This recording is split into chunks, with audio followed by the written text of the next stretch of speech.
नमस्कार मित्रों, आज के इस वीडियो में एक बार फिर से आप सभी का बहुत बहुत हार्दिक स्वागत है। हम आशा करते हैं कि आप सभी स्वस्थ होंगे, मस्त होंगे और पूरी तरह से अपनी तैयारी में व्यस्त होंगे।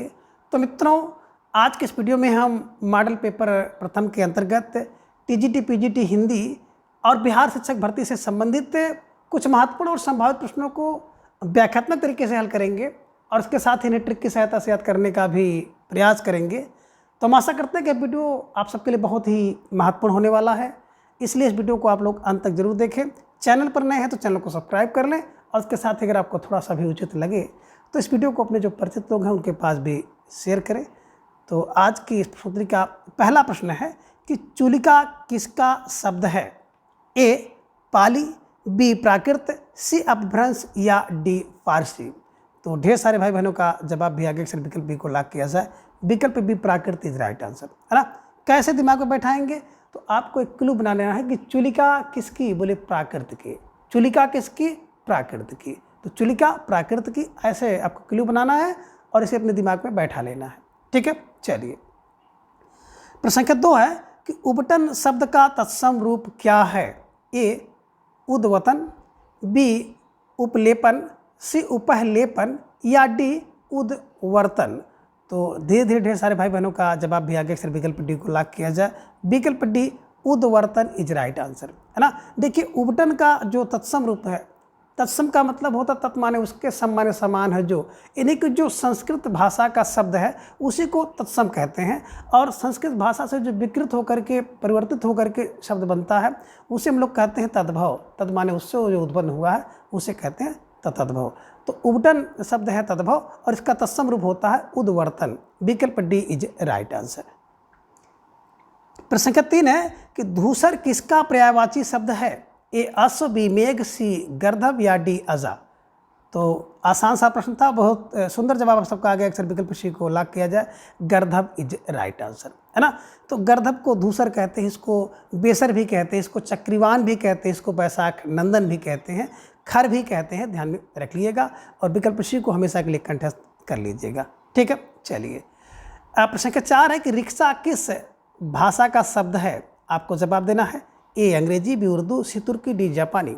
तो आप सबका जवाब आगे अक्सर विकल्प डी को लॉक किया जाए। जापानी इज राइट आंसर, है ना। मैंने आपको एक ट्रिक बताया था कि जापानी क्या करता है, पान खा के रिक्शा चलाता है। तो यानी कि जापानी भाषा का शब्द क्या हो गया? रिक्शा। और पान, पान का मतलब झमपान। तो ध्यान में रख लीजिएगा कि जापानी पान खा के रिक्शा चलाता है। ठीक है, तो रिक्शा क्या है? जापानी शब्द है, ध्यान में रख लीजिएगा। प्रश्न संख्या 5 है कि रस को नाट तक सीमित रखने का सर्वप्रथम विरोध किसने किया था? ये कह रहे हैं कि भामा ने, बी रुद्रट, सी आनंदवर्धन या डी अभिनव गुप्त। तो प्रश्न संख्या 5 का जवाब भी आगे अक्सर विकल्प डी को लॉक किया जाए। अभिनव गुप्त इज राइट आंसर, है ना। कैसे इसको दिमाग में बैठाया जाए? तो देखिए मित्रों, रस को नाट तक सीमित रखने का सर्वप्रथम विरोध कौन करता है? किसी भी चीज़ का विरोध सबसे पहले कौन कर सकता है? जो अभिनव होगा, नव व्यक्ति होगा, है ना। अभी नव व्यक्ति होगा, नव माने नवयुवक, नौजवान होगा, नया नया आया होगा, वही तो क्या करेगा? किसी चीज़ का विरोध करेगा। तो ऐसे क्लू बना लीजिएगा कि रस को नाट तक सीमित करने का विरोध वही व्यक्ति कर सकता है जो अभिनव हो। अभी नव माने नया है, वही विरोध कर सकता है। तो ऐसे क्लू बना करके आपको इसको फटाफट अपने माइंड में दबा लेना है। ठीक है, चलिए। प्रश्न संख्या 6 है कि सामयिक वार्ता पत्रिका के संपादक कौन हैं? ये किशन पटनायक, बी नीलाभ, सी रमेश उपाध्याय, डी पंकज विष्ट। तो ढेर सारे भाई बहनों का जवाब आगे अक्सर विकल्प बी को लॉक किया जाए। नीलाभ इज राइट आंसर, है ना। देखिए, बात करते हैं सामयिक वार्ता। सामयिक वार्ता का मतलब होता है कि समय के अनुसार, समय से संबंधित जो वार्ता होती है, यानी कि इस समय जिसकी वार्ता होती है उससे संबंधित ही वार्ता की जाए, है ना। इसका क्लू क्या बनाएंगे? देखिए, अगर आपका सामयिक वार्ता नहीं करोगे तो आपको नीलाभ, नीला माने नहीं लाभ होगा। सामयिक माने होता है समय के अनुसार, समय से संबंधित अगर वार्ता आप नहीं करते हैं। जैसे एग्जाम का समय हो तो आपको एग्जाम की बात करनी चाहिए, चुनाव का समय है तो आपको चुनाव की बात करनी चाहिए। अब चल रहा है एग्जाम और आप बात कर रहे हो चुनाव का, तो सामयिक वार्ता अगर आप नहीं करेंगे तो नीलाभ, नी माने नहीं, आपको लाभ मिलेगा। अगर सामयिक वार्ता आप नहीं करेंगे तो आपको लाभ नहीं मिलेगा। नीलाभ, नीलाभ माने नहीं लाभ मिलेगा। नीलाभ को ध्यान में रखिएगा। और सामयिक वार्ता को। तो अगर सामयिक वार्ता आप नहीं करेंगे तो नीलाभ, आपको लाभ नहीं मिलेगा। इन्हीं की नीलाभ की रचना है, नीलाभ जी ने इसका संपादन किया है। ठीक है, विकल्प बी इज राइट आंसर। अब प्रश्न के साथ है कि समांतर कहानी के पुरस्कर्ता कौन हैं, यानी कि समांतर कहानी का प्रवर्तन किसने किया है। ये गंगा प्रसाद बिमल, बी जयनंद, सी कमलेश्वर, डी महीप सिंह। तो आपका जवाब बड़ा प्यारा सा आया, बड़े तेज़ी के साथ भी आया कि सर विकल्प सी को लॉक किया जाए, कमलेश्वर इज राइट आंसर। और मैं हमेशा आपको बताता हूँ ना कि समांतर चले कमलेश्वर, तो समांतर कमलेश्वर ये ध्यान में आपको रखना होगा, है ना। और मैंने आपको एक और बताया था कि महीप से सचेतन रहो, है ना, तो सचेतन महीप सिंह के द्वारा। ठीक है, चलिए अब प्रश्न संख्या 8 है कि निम्न में से कौन सा उपन्यास किशोरीलाल गोस्वामी का नहीं है। ये कह रहे कि तरुण तपस्विनी, बी रजिया बेगम या रंगमहल में हलाहल, सी राजकुमारी, या डी भोजपुर का ठग। तो ढेर सारे भाई बहनों का जवाब आ गया, सर विकल्प डी को लॉक किया जाए, भोजपुर का ठग इज राइट आंसर, है ना। बात करें भोजपुर का ठग, तो भोजपुर का ठग जो है ये किशोरीलाल गोस्वामी जी का उपन्यास नहीं है, बल्कि भोजपुर का ठग क्या है, गहमरी है, गहमरी है, गहमरी है। तो ठग जो होता है ना, गह होता है, ठग है गहमरी, जो ठग होता है वो गह के मारता है। वैसे ध्यान में रख लीजिएगा, ठगी मारता है तो ठगी मारेगा, गह मारेगा, तो ये ध्यान में रख लीजिएगा कि गोपाल राम गहमरी, है ना, भोजपुर के ठग के लेखक हैं। तो तपस्विनी, रजिया बेगम या रंगमहल में हलाहल और राजकुमारी ये किशोरी होती है, तो किशोरीलाल गोस्वामी जी की रचना है। ठीक है, चलिए अब प्रश्न संख्या 9 है कि घड़ों पानी पड़ना मुहावरे का अर्थ है।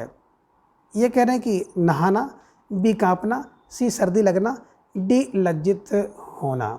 अब आप सबका जवाब भी आ गया, सर विकल्प डी को लॉक किया जाए, विकल्प डी लज्जित होना इज राइट आंसर, है ना। देखिए घड़ों पानी पड़ना, अगर आपके ऊपर कोई घड़ा भर पानी डाल दे तो आप लज्जित हो जाते हैं। जैसे आप कपड़ा पहन के खड़े हो और आपके ऊपर कोई घड़ा पानी डाल दे तो लज्जित होना, ये ध्यान में रख लीजिएगा। घड़ों पानी पड़ना मुहावरे का अर्थ होता है लज्जित होना। ठीक है, चलिए प्रश्न संख्या 10 है कि उत्तर रामचरितम के रचनाकार हैं। अब उत्तर रामचरितम के रचनाकार कौन हैं। ये श्रीहर्ष, बी भारव, सी भवभूति, डी वाल्मीकि। तो आप सबका जवाब भी आ गया, अक्सर विकल्प सी को लॉक किया जाए, विकल्प सी भावभूत इज राइट आंसर। मैंने हमेशा आपको बताया है ना कि चरित्र की अनुभूति होती है, तो चरित्र फार उत्तर रामचरित, ये ध्यान में रखिएगा, और चरित्र की अनुभूति फार भावभूति को ध्यान में रखिएगा। ठीक है, चलिए प्रश्न संख्या 11 है कि अनंत का सही संधि विच्छेद होगा। ये कह रहे कि अन हलंत लगा हुआ है और अंत, बी कह रहे कि अंत और अंत, तो अनंत ये होगा, सी कह रहे कि अनन और ता होगा या अनन और ता होगा। अब इसके हिसाब से आपको जवाब देना है, और ढेर सारे भाई बहनों का जवाब भी आ गया, सर विकल्प ए को लॉक किया जाए, अन धन अंत, है ना। और मैंन जब संधि की प्रस्तुति कराई तो मैंने आपको बताया था कि जब आपको कहीं पर, है ना, पीछे स्वर दिखाई दे तो आप जान जाइए कि स्वर दिखाई देगा तो पहले वाले में हलंत होगा, ये आप बिल्कुल ध्यान में रख लीजिएगा। तो अन धन अंत और आ में आके मिल जाता है, हो जाता है अनंत। अब विकल्प ये इज राइट आंसर। ठीक है, चलिए अब प्रश्न संख्या 12 है कि निम्न में से कौन सा युग्म गलत है। अब इनमें से एक युग्म गलत है, उसी की पहचान आपको करना है और जवाब के रूप में चयन भी करना है। ये अवधि पूर्वी हिंदी है, बी ब्रजभाषा पश्चिमी हिंदी है, सी भोजपुरी पूर्वी हिंदी है, और डी खड़ी बोली पश्चिमी हिंदी है। तो ढेर सारे भाई बहनों का जवाब भी आ गया, सर विकल्प सी को लॉक किया जाए, जो भोजपुरी पूर्वी हिंदी नहीं है, बल्कि इसकी ट्रिक मैंने आपको बताई था ना कि बिहारी मैम भोजपुरी बोलती हैं। भोजपुरी कौन बोलता है, बोले बिहारी मैम, बिहारी माने बिहारी उपभाषा, मैम भोजपुरी बोलती हैं। तो मैथिली, मगही और भोजपुरी, ये तीन को ध्यान में रखिएगा, बिहारी उपभाषा के अंतर्गत आते हैं, है ना, ये ध्यान में रखिएगा। पूर्वी के अंतर्गत अवधी, बघेली और छत्तीसगढ़ी आता है, ध्यान में रखिएगा। ठीक है, बिल्कुल विकल्प सी को आप पकड़ लीजिए। प्रश्न संख्या 13 है कि वारेन हेस्टिंग का साण शीर्षक कहानी किसकी है। ये स्वयं प्रकाश, बी अरुण प्रकाश, सी चंद्र प्रकाश, डी उदय प्रकाश। अब आप सबका जवाब भी बड़ा बेहतरीन आ गया कि सर विकल्प डी को लॉक किया जाए, Uday Prakash is right answer, है ना। वारेन हेस्टिंग का साण का उदय हुआ कब, जब प्रकाश हुआ। जब प्रकाश का उदय हुआ तब क्या हुआ, तब वारेन हेस्टिंग का साण निकल गया, साण का उदय हुआ। बस ऐसे ट्रिक बनाइएगा कि वारेन हेस्टिंग का साण का उदय कब हुआ, बोले जब प्रकाश का उदय हुआ। जब प्रकाश का उदय हुआ तो वारेन हेस्टिंग का साण भी दिखाई दिया। ठीक है, चलिए, प्रश्न संख्या 14 कि हंस पत्रिका के संपादक कौन थे? ये प्रेमचंद, बी प्रसाद, सी राजेंद्र यादव, डी मार्कंडे। तो ढेर सारे भाई बहनों का जवाब दिया गया, सिर्फ विकल्प को लॉक किया जाए, प्रेमचंद इज राइट आंसर, है ना। और बात करें हंस, तो हंस को आप देखते होंगे ना कि इनका जो जोड़ा होता है बड़ा प्रेम का जोड़ा होता है। हंसों का जोड़ा कहा भी गया है बिछुड़ गया रे, है ना। तो प्रेम का जोड़ा कौन होता है? बोले प्रेम का जोड़ा तो हंस का होता है, और दोनों में से अगर एक कोई मर गया तो दूसरा भी मर जाता है। तो हंस प्रेम का जोड़ा होता है। तो प्रेम फॉर प्रेमचंद जी को ध्यान में रख लीजिएगा, ठीक है। चलिए, प्रश्न संख्या 15 है कि बामन दास किस उपन्यास का पात्र है? ये कह रहे कि परिकथा का, बी गोदान, सी बलसनामा, डी मैलांचल। तो ढेर सारे भाई बहनों का जवाब दिया गया, सिर्फ विकल्प डी को लॉक किया जाए, बावन दास, 53 दास। कहाँ? बोले सर मैलांचल, मैलांचा बावन दास, इधर में रख लीजिएगा, है ना, और इसको हमेशा के लिए कंठस्थ कर लीजिएगा। प्रश्न संख्या 16, बाणभट्ट की आत्मकथा की विधा कौन सी है, यानी कि क्या है? ये कह रहे कि आत्मकथा है, बी कह रहे नाटक, सी जीवनी, डी उपन्यास। तो ढेर सारे भाई बहनों का जवाब दिया गया, सिर्फ विकल्प डी को लॉक किया जाए, उपन्यास इज राइट आंसर, है ना। देखिए, जो शीर्षक आप देख रहे हैं बाणभट्ट की आत्मकथा, तो आत्मकथा देखते हैं कुछ लोग इसको आत्मकथा पर लगा देंगे, लेकिन यही तो इसमें बिल्कुल टेक्निक है कि एक आत्मकथा नहीं बल्कि एक उपन्यास है, ये ध्यान में रख लीजिएगा, ठीक है। चलिए, प्रश्न संख्या 17 है कि निम्न में से किस कवि को ज्ञानपीठ पुरस्कार नहीं मिला है?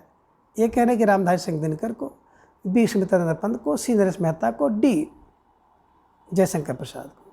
तो आप सब भाई बहनों का जवाब दिया गया, सिर्फ विकल्प डी को लॉक किया जाए, Jaishankar Prasad is right answer, है ना। बात करें मित्रों जयशंकर प्रसाद जी को, तो जयशंकर प्रसाद जी को ज्ञानपीठ पुरस्कार नहीं मिला है। रामधारी सिंह दिनकर को बेहतर है, दिनकर की उर्वशी 1972 में उर्वशी पर मिला है। पंत को 68 में पहली बार जो है ज्ञानपीठ पुरस्कार हिंदी साहित्य में सुमित्रनंद पंत जी को मिलता है ना। नरेश मेहता को भी ज्ञानपीठ पुरस्कार मिला है, ठीक है। चलिए, प्रश्न संख्या 18 है कि निम्न को सही क्रम में मिलान करें, सूची 1 और सूची 2। तो सूची 1 में आप देख रहे हैं कि समय दिया है काल, और सूची 2 में दिखाई दे रहे हैं उससे संबंधित जो रचनाकार हैं उन्हीं को मिलाना है। बात करें ये, तो आदिकाल के सामने आप देख रहे हैं आलम, भक्तिकाल के सामने भारतेंदु, रीतकाल के सामने अमीर खुसरो, और आधुनिक काल के अंतर्गत जायसी। तो इसमें देखेंगे आदिकाल के कवि कौन है? तो आदिकाल में तो अमीर खुसरो है, आदि में अमीर खुसरो। भक्ति काल की बात अगर हम लोग करते हैं तो भक्ति में जायसी होंगे, रीति में आलम है, और आधुनिक काल में भारतेंद्र हरिश्चंद्र हैं। इसके हिसाब से देखेंगे तो 4, 3, 2 और 4 आपने देखा 3, 4 और फिर 1 और 2, 3, 4, 1, 2, विकल्प सी इज राइट आंसर, है ना। आदिकाल अमीर खुसरो, भक्ति काल में जायसी, ऋत काल में आलम, और आधुनिक काल में भारतेंद्र हरिश्चंद्र हैं, ठीक है। चलिए, प्रश्न संख्या 19 है काव्य शोभा करान धर्मान अलंकारान प्रचरते उक्ति किसकी है? और देखिए, अगर बात करें ना तो कोई भी ऐसा मॉडल पेपर नहीं है जिसमें लगभग ये प्रश्न ना पूछा जाए। ये भामा, बी दांडी, सी विश्वनाथ, डी मम्मट। तो ढेर सारे भाई बहनों का जवाब दिया गया कि दंडी, है ना। काव्य शोभा करान, है ना, कौन होता है? दंडी होता है। जो दंडी होता है ना वो काव्य शोभा करान धर्मान अलंकारान, है ना। तो काव्य शोभा करान कौन? बोले दंडी, दंडी फॉर दंडी जी को ध्यान में रख लीजिएगा, ठीक है। चलिए, प्रश्न संख्या 20 है कि निम्न में से दिनकर की रचना कौन सी नहीं है? ये कह रहे हुंकार, बी कुरुक्षेत्र, सी उर्वशी, डी त्रिधारा। तो ढेर सारे भाई बहनों का जवाब भी आगे से विकल्प डी को लॉक किया जाए। त्रिधारा जो है ना ये दिनकर की रचना नहीं है, बल्कि त्रिधारा और मुकुल ये रचना जो है सुभद्रा कुमारी चौहान जी की है, ध्यान में रखिएगा, और इसे हमेशा के लिए आप कंठस्थ कर लीजिए, ठीक है। चलिए, प्रश्न संख्या 21 है कि दलित विमर्श का सौंदर्य शास्त्र पुस्तक किसकी है? ये ओम प्रकाश वाल्मीकि, बी कमल भारती, सी मोहनदास नैमिषराय, डी शिवराज सिंह बेचैन। तो प्रश्न संख्या 21 का जवाब भी बड़े तेजी के साथ आ गया कि दलित विमर्श का सौंदर्य कौन लिखता? ओम प्रकाश वाल्मीकि, है ना। दलित विमर्श का सौंदर्य ओम ओम होता है, तो ओम ओम होता है कि ओम प्रकाश वाल्मीकि को ध्यान में आपको रखना होगा, ठीक है। चलिए, प्रश्न संख्या 22 है कि सती चंद्रावली और अमर सिंह राठौर नाटक किसका है? सती चंद्रावली और अमर सिंह राठौर नाटक किसका है? ये राजचंद्र गोस्वामी, बी बालकृष्ण भट्ट, सी भारतेंद्र चंद, डी प्रताप नारायण मिश्र। तो आप सबका जवाब भी आ गया, सिर्फ विकल्प को लॉक किया जाए, Rajchandra Goswami is right answer, है ना। देखिए सती चंद्रावली और अमर सिंह राठौर क्या करते हैं? राधा के चरण में गिरते हैं। तो सती किसके चरण में जाएगी? राधा के चरण में जाएगी। अमर सिंह राठौर किसके चरण में जाएंगे? राधा के चरण में जाएंगे। तो राधा चरण का मतलब हो गया राजचंद्र गोस्वामी को ध्यान में आपको रखना होगा, ठीक है। चलिए प्रश्न संख्या 23 है कि मैंने स्मृत के दीप जलाए किसकी रचना है? ये पुरुषोत्तम दास टंडन, बी रामबृज बेनीपुरी, सी लक्ष्मीनारायण सुधांशु, डी रामनाथ सुमन। अब मैंने स्मृत के दीप जलाए और आप सबका जवाब भी आ गया, तो लक्ष्मीनारायण दौड़े आए। मैंने स्मृत के दीप जलाए तो लक्ष्मीनारायण सुधांशु दौड़े आए। लक्ष्मीनारायण दौड़े आए यानी कि Lakshminarayan Sudhanshu is right answer. विकल्प सी को आप लोग बिल्कुल हमेशा के लिए कंठस्थ कर लीजिए, दिमाग में बैठा लीजिए कि मैंने स्मृत के दीप जलाए तो लक्ष्मीनारायण सुधांशु दौड़े आए, ठीक है। चलिए प्रश्न संख्या 24 है कि गणेशाय नमः में प्रयुक्त विभक्ति कौन सी है? ये प्रथमा, बी चतुर्थी, सी षष्ठी, डी द्वितीय। तो नमः, स्वस्ति, स्वधा, अलम, वसठ आदि के योग में चतुर्थी विभक्ति होती है, ध्यान में रख लीजिएगा। गणेशाय नमः, गणेशाय नमः माने गणेश जी को नमस्कार। तो विकल्प बी चतुर्थी विभक्ति इज राइट आंसर, ठीक है। चलिए प्रश्न संख्या 25 है कि तुलसीकृत विनय पत्रिका की भाषा है, यानी कि तुलसीदास द्वारा रचित विनय पत्रिका की कौन सी भाषा है? ए अवधी, बी खड़ी भली, सी ब्रज, डी संस्कृत भाषा। तो ढेर सारे भाई बहनों का जवाब भी आ गया, अक्सर विकल्प बी को लॉक किया जाए, ब्रज भाषा इज राइट आंसर, है ना। कैसे दिमाग में रखेंगे? क्योंकि बात करें तुलसीदास जी महाराज की, तुलसीदास महाराज जी कुल 12 ग्रंथ लिखे हैं, जिनमें से कुछ अवधि में है और कुछ ब्रज में है। और अवधि में कौन सी रचना है या ब्रज में कौन सी रचना है, प्रश्न बहुतायत परीक्षा में पूछा जाता है ना। तो एक ट्रिक यहाँ पर ले लीजिए, और मैं जब विस्तृत क्लास ली थी तो मैंने आपको उसमें बताया था कि देखिए वली, जितनी भी कवितावली, गीतावली है ना, ये ध्यान में रख लीजिएगा। जितनी भी कवितावली है, गीतावली है, कृष्ण गीतावली है, वली वाली ये जो रचनाएँ तुलसीदास जी की हैं ये ब्रज भाषा में है। दूसरा पनी, बैराग, संदीपनी, ध्यान में। तो पनी, वली और पनी ये ध्यान में आप रख लीजिएगा, ठीक है ना। तो बैराग, संदीपनी और एक पत्रिका भी है, विनय पत्रिका, ठीक है। तो पत्रिका आप देखिए कि पत्रिका, वली और पनी, पत्रिका, बली, पनी ब्रज भाषा में है। बस इसके बाद जितनी रचनाएं बच गई तुलसीदास जी महाराज जी की, सब अवधि भाषा में है। तो पत्रिका, बली और पनी इनकी रचनाओं में देखना है, आपको टिक लगा देना है ब्रज भाषा पे, ठीक है। चलिए और जो बच गए अवधि भाषा में है। प्रश्न संख्या 26 है कि ज्ञान रास के संचित कोश का ही नाम साहित्य है। तो ज्ञान रास के संचित कोश का ही नाम जो है साहित्य है, यह कथन किसका है? ये महावीर प्रसाद द्विवेदी, बी मुक्तबोध, सी नामवर सिंह, डी हजारी प्रसाद द्विवेदी। तो ढेर सारे भाई बहनों का जवाब भी आ गया, ज्ञान रस का संचित कोश महा है, महाज्ञान का। तो महाफर महावीर प्रसाद द्विवेदी जी को ध्यान में आपको रखना होगा, ठीक है। चलिए प्रश्न संख्या 27 है कि रीत संप्रदाय के प्रवर्तक आचार्य हैं। अब रीत संप्रदाय के प्रवर्तक आचार्य कौन है? ये भरत मुनि, बी क्षेमेंद्र, सी कुंतक, डी वामन। तो आपको दिमाग में आ गया कि रीति वामन, रीति किसकी है? वामन की। वामन माने ब्राह्मण की। रीति जो बनाते हैं, जो नियम बनाते हैं, जो ढंग बनाते हैं, कौन बनाते हैं? वामन। वामन माने ब्राह्मण को ध्यान में रख लीजिएगा, ठीक है। चलिए अब प्रश्न संख्या 28 है कि मिलन का नाम मतलब मैं विरह में चिर हूँ पंक्ति किसकी है? ए मीराबाई, बी महादेव वर्मा, सी सुभद्रा कुमारी चौहान, डी मन्नू भंडारी। तो ढेर सारे भाई बहनों का जवाब भी आ गया, मिलन का नाम मत लो मैं विरह में चिरी हूँ, है ना। तो मिलन का नाम ना लो, माँ से मिलन, माँ से महादेवी वर्मा, है ना, देवी। अब महादेवी से जो देवी होती है, देवी से मिलन का नाम ना लो क्योंकि वो विरह में चिर हूँ, ध्यान में रखिएगा। देवी से मिलन का नाम मत लो, मिलन का नाम मत लो किससे? बोले देवी से। देवी भार महादेव वर्मा को ध्यान में रखिएगा, बिल्कुल आप एकदम कंठस्थ कर लीजिएगा, ठीक है। चलिए प्रश्न संख्या 29 है कविता की तीसरी आँख के रचनाकार हैं। ए प्रभाकर माचवे, बी माखनलाल चतुर्वेदी, सी प्रभाकर छोत्री, डी कन्हैयालाल मिश्र प्रभाकर। तो ढेर सारे भाई बहनों का जवाब भी आ गया, सर विकल्प को लॉक किया जाए, प्रभाकर छोत्री इज राइट आंसर, है ना। देखिए कविता की जो तीसरी आंख होती है ना वो प्रभा करती है। प्रभा कौन करती है? प्रभाकर छोत्री। कविता की तीसरी आंख प्रभाकर छोत्री, ध्यान में रख लीजिएगा और इसको बिल्कुल कंठस्थ कर लीजिएगा। ठीक है, चलिए। प्रश्न संख्या 30 है कि चरणदास चोर नाटक किसका है? आपको जवाब देना है कि चरणदास चोर नाटक किसका है। ये मुद्रा रासस, बी बलराज पंडित, सी हबीब तनवीर, डी मंजुल भगत। तो आप सबका जवाब भी आ गया, अक्सर विकल्प सी को लॉक किया जाए। Habib Tanvir is right answer, है ना। देखिए जो चरणदास चोर है ना, चरणदास चोर बड़ा अजीब है। हबीब माने अजीब, एक ट्रिक बना लीजिएगा कि चरणदास चोर जो है बड़ा अजीब है, तो अजीब को हबीब कर लीजिएगा और इसको बिल्कुल आप कंठस्थ कर लीजिएगा। ठीक है, चलिए। प्रश्न संख्या 31 है कि उपसर्ग से संबंधित सूत्र है। ये कह रहे कि प्रादेह, बी प्रश्चा, सी गतिश्चा, डी इनमें से कोई नहीं।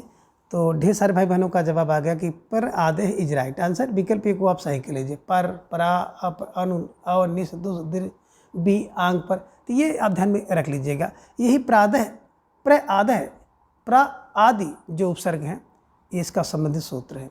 ठीक है, स्टार लगाकर इसे अपनी नोटबुक में दर्ज कर लीजिएगा। प्रश्न संख्या 32 है कि अंगिका किस राज्य की बोली है? ए बंगाल, बी छत्तीसगढ़, सी मध्य प्रदेश, डी बिहार।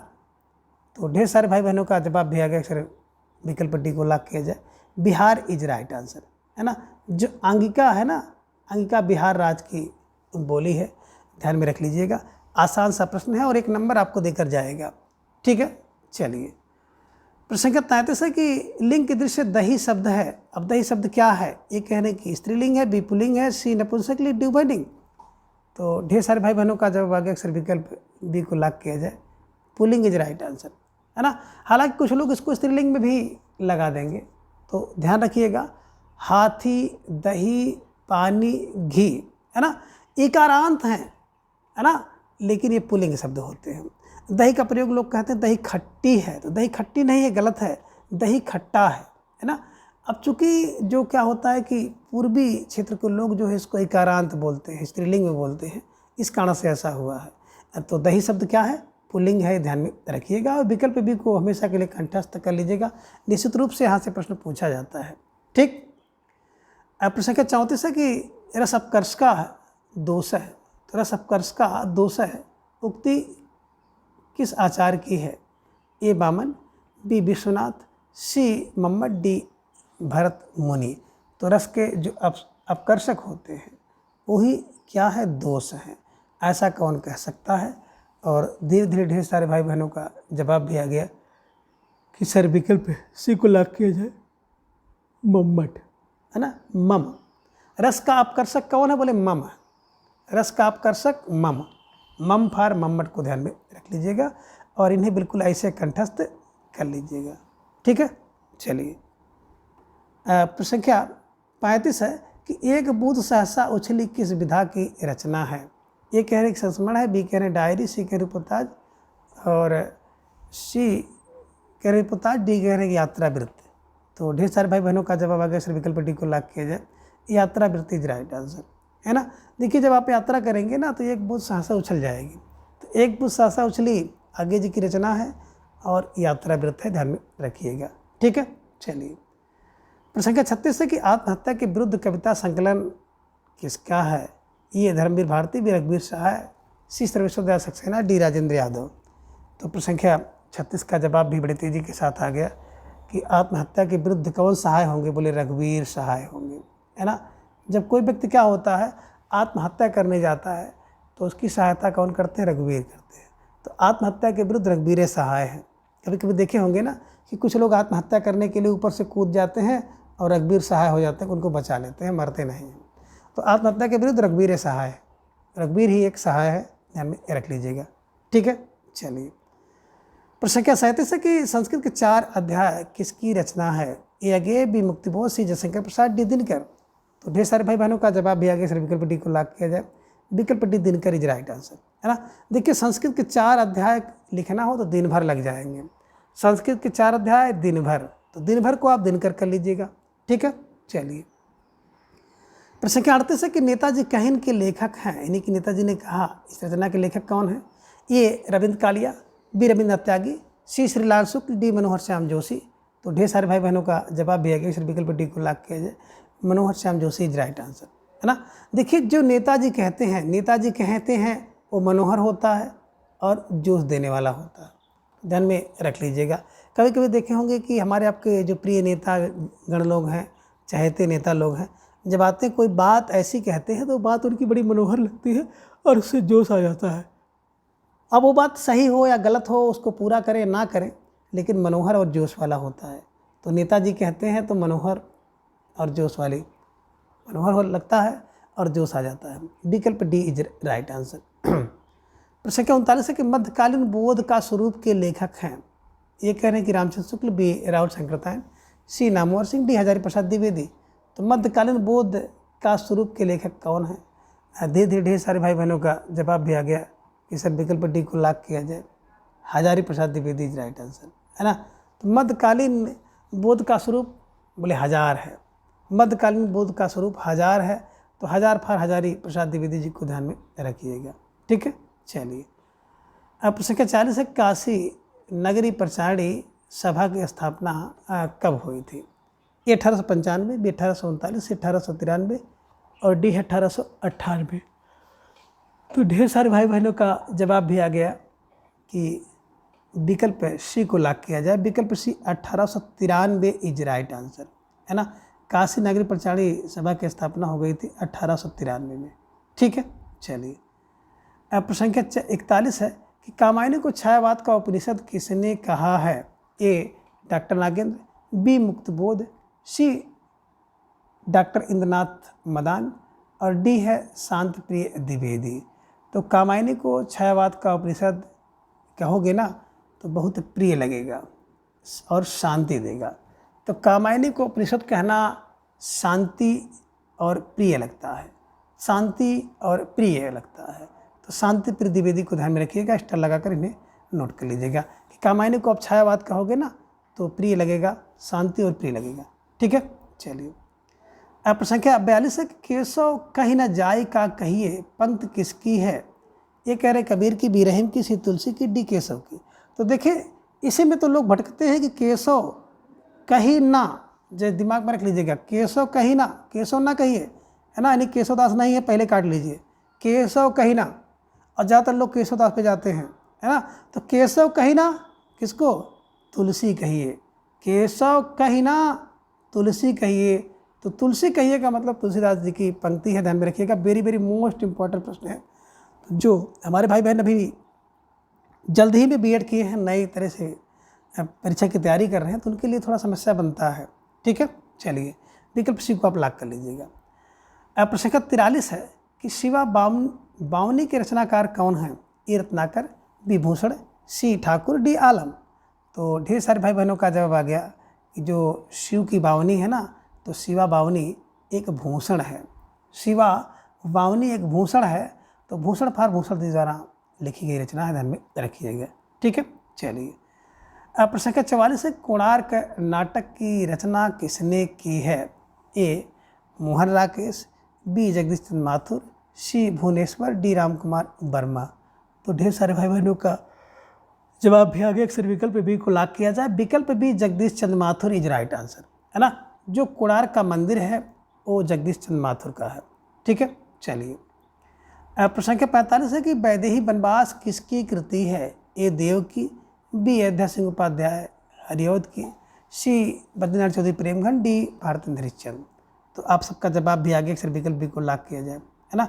जो वैदेही का वनवास होता है वो अयोध्या से होता है। तो वैदेही का वनवास कहाँ से हुआ?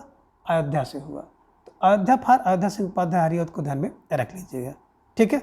चलिए अब प्रश्न संख्या 46 है कि भाषा की सबसे छोटी इकाई कौन सी है? ए वर्ण, बी शब्द, सी वाक्य, डी पद। तो ढेर सारे भाई बहनों का जवाब भी आ गया, अक्सर विकल्प ए को लॉक किया जाए, विकल्प ए वर्ण इज राइट आंसर, है ना। मित्रों बात करें भाषा की सबसे छोटी इकाई, अगर प्रश्न पूछा जाए तो आपको वर्ण लगाना है। लेकिन प्रश्न अगर आपसे पूछ ले भाषा की सबसे छोटी मौखिक इकाई, तो भाषा की सबसे छोटी मौखिक इकाई ध्वनि होता है, ध्यान में रख लीजिएगा। अगर मौखिक इकाई पूछेगा तो आपको ध्वनि लगाना है, और भाषा की सबसे छोटी इकाई पूछेगा तो आपको वर्ण लगाना है। भाषा की सबसे छोटी लिखित इकाई पूछे तो भी आपको वर्ड लगाना है, ये ध्यान में आप रखिएगा। और विकल्प ए को हमेशा के लिए कंठस्थ कर लीजिए। ठीक है, चलिए। प्रश्न संख्या 47 है कि धूमिल को किस काव्य कृति पर साहित्य अकादमी पुरस्कार मिला था? ए कल सुनना मुझे, बी सुदामा पांडे का प्रजातंत्र, सी संसद से सड़क तक, डी कोई नहीं। तो ढेर सारे भाई बहनों का जवाब आ गया अक्सर विकल्प ए को लॉक किया जाए, कल सुनना मुझे, है ना। नहीं तो मेरी छब धूमिल हो जाएगी, क्योंकि मुझे अकादमी पुरस्कार मिलने वाला है, तो कल सुनना, नहीं तो मेरी छब धूमिल हो जाएगी। ठीक है, चलिए, तो ऐसे ध्यान में रख लीजिएगा। प्रश्न संख्या 48 है कि दूसरा ताजमहल किसका कहानी संग्रह है? ए नासिरा शर्मा, बी क्षमा शर्मा, सी ममता कालिया, या डी अनीता जैन। तो ढेर सारे भाई बहनों का जवाब भी आ गया, सिर्फ विकल्प ए को लॉक किया जाए। विकल्प A Nasira Sharma is right answer, है ना। देखिए जो दूसरा ताजमहल है ना, दूसरा ताजमहल किसका है या कौन बनवा सकता है? तो देखिए जो नासिरा टाइप का होगा, नासिरा नसीरी, यानी कि जिसके पास कोई सिर नहीं होगा, सिरा नहीं होगा, दिमाग नहीं होगा, तो दूसरा ताजमहल वही बनवाएगा।